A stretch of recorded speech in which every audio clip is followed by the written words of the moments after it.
Hello everybody, I am Angry Bird.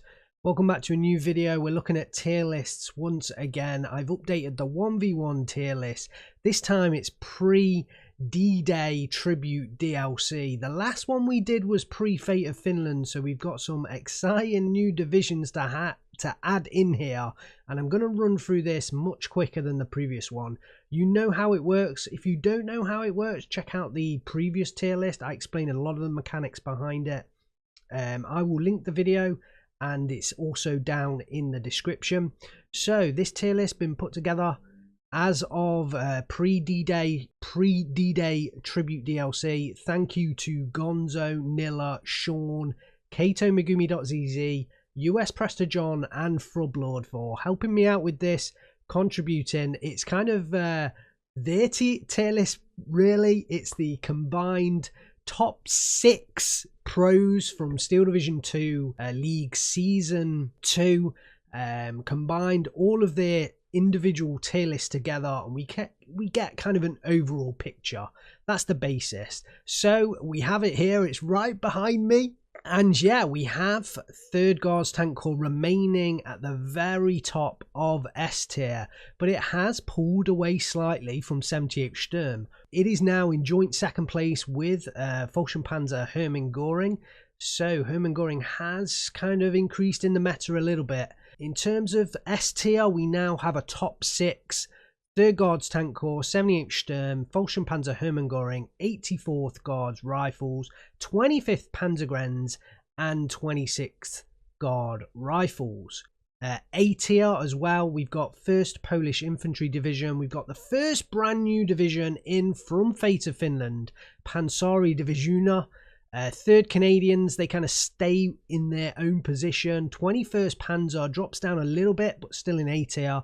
184th Guards, 184th Rifles is one of the big movers. That division moved up 17 places from the last tier list into middle of the pack in A tier. And finally joining that in A tier is Group Hartnick, staying where it is. So a clear top 12 divisions here, and a lot of different countries represented, and a lot of different types of divisions represented. A few armoured divisions. We've got the 3rd Guards Tank Corps, we've got the Fallschirmpanzer Hermann Göring. Guess that's kind of an armoured division. We've got the 21st Panzer in there. You know, infantry division, 78th Sturm, 26th Rifles, 25th Panzergrenz, 3rd Canadians. We've got the Finnish in there. We've got the Polish in there. We've got the non-Soviet allies in there. So yeah, it's kind of a nice mix there. Almost every country in this game is represented in that top 12. The only ones not being the Hungarians. First Lovash a little bit further behind, but not too far behind. So I think that's kind of good. It's nice to have a lot of variety in that top 12, and actually there is a fair bit of variety. Behind those, I think the majority of kind of the middle of the pack looks to be more German divisions. The biggest loser in this tier list was Panzerlehr, dropping 21 places. In the previous tier list, they were 4th. They're now all, I don't even know what position they're now in. They're now towards the bottom of tier B, dropping 21 places. Oh, I guess that would make them 25th, wouldn't it?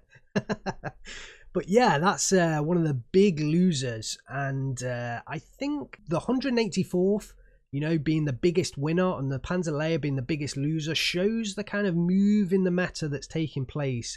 And we are pretty much in an infantry spam meta now.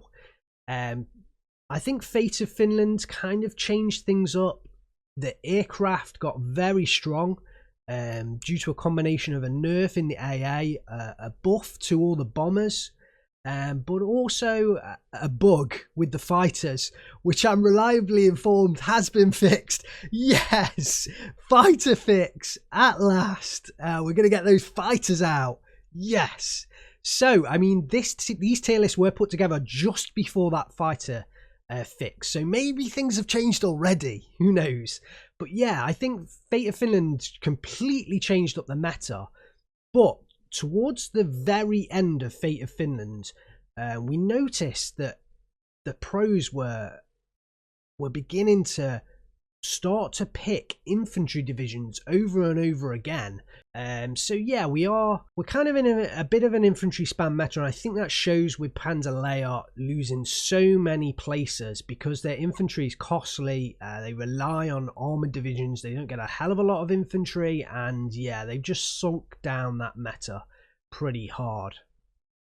In terms of where we go from here, I think the fighter fix is going to be pretty huge.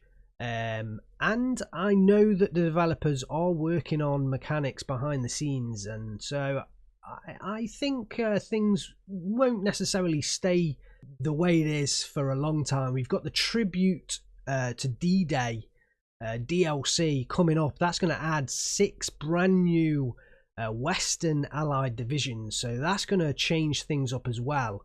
Although I am now hearing that they are going to stick to the kind of story element routes, where on D-Day is kind of phase A units, you know, just after D-Day is kind of phase B units, and then further on into the campaign is kind of phase C units. So I don't know how that's going to interact with the Soviets and the Germans having access to, you know, IS-2s from the start and the King Tiger from phase A, or what, but we'll have to find out. Let's just finish off this tier list though. At the very bottom, quite a lot of big losers going down there, and a lot of new divisions in. Let's have a look at the new divisions actually. Fate of Finland. So the first new division, Pansari Divisiona, comes in at A tier. The second one, Reimer Rapana, very top of B tier. So the 2 Finnish divisions very strong, and I think that's really down to the infantry. Well, it is down to the infantry because the tanks aren't all that, are they? The infantry is very strong because of those Molotov cocktails in the main, but they do also get, you know, strong infantry, so it shows why they are kind of well up there in the tier list. And then all of the other divisions that were introduced are just so far behind because they can't compete infantry wise. 122nd infantry comes in next, down in C tier, sort of middle to bottom C tier. 358th comes in C tier. Group of Viborg in C tier, just not enough infantry in that division.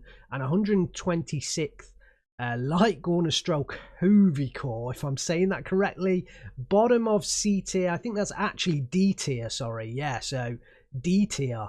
And it's just that division is just inches from being a good division. It's just lacking a little bit of equipment, lacking a little bit here and there.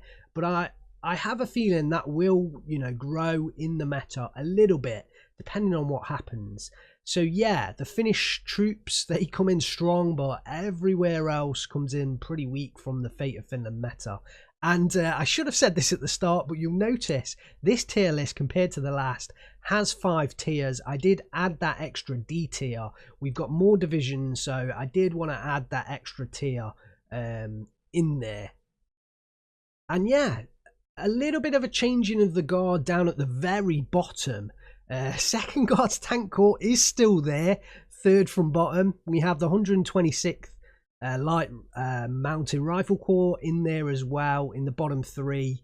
And Tartlik drops, let's have a look, 11 places to the very bottom of that tier list. The big winner from the bottom, actually the 28th Jaeger. They jumped up 11 places and kind of sit mid-table, funny enough, above Panzerlehr. So apparently, you know, 28th Jaeger is a better division than Panzerlehr. It's on the same level. That's what this tier list is telling us. But, you know, you have to bear in mind that a lot of the divisions that are outside of those top 2 tiers, S and A tier, you want to be taking them when you can get the advantage. Take them on the right maps. You know, if you're playing in Steel Division League Season 3, it's right around the corner. Make sure you sign up if you haven't signed up, because spaces are very short right now. And I think they're actually introducing more leagues, more divisions, you know, more groups in the Steel Division League Season 3, because so many people are signing up. And we had a great Season 2. So if you want to play, make sure you Get in the Discord now. The link's down below in the description to the Steel Division League Discord. Not my Discord, the Steel Division League Discord. Contact a guy in there called Protozocker and get your name down now before it's too late.